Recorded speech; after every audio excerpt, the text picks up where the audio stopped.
Petlad શેકડીવાળા road ઉપર આવેલી Sanjari park સોસાયટીમાં ચોરીની ઘટના બની. પેટલાદ ટાઉન પોલીસ દોડતી થઈ.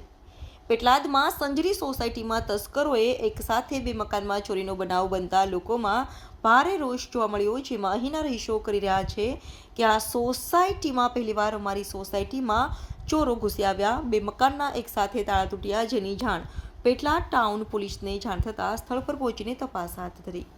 અહેવાલ ઝાકીર સૈયદ, દીવ મિરર ન્યૂઝ, પેટલાદ. નમસ્કાર મિત્રો, હું ફિરોઝ ઈરાની આજે તમને એક નવી વાત કરવા આવ્યો છું. દીવ મિરર ન્યૂઝ જોતા રહો, સબસ્ક્રાઇબ કરવાનું ભૂલતા નહીં અને શેર કરવાનું પણ ભૂલતા નહીં. સત્યની સાથે જોડાતા રહો.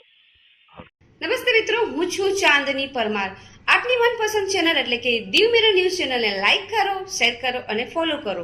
અને હા, તેમાં દરરોજ તાજા સમાચાર જોવાનું ભૂલશો નહીં. દીવ મિરર ન્યૂઝ દરરોજ લાઈવ અપડેટ ગુજરાત રાજ્ય, દેશ, દુનિયાના તમામ બ્રેકિંગ સમાચારો નિહાળો દીવ મિરર ન્યૂઝ ચેનલ પર.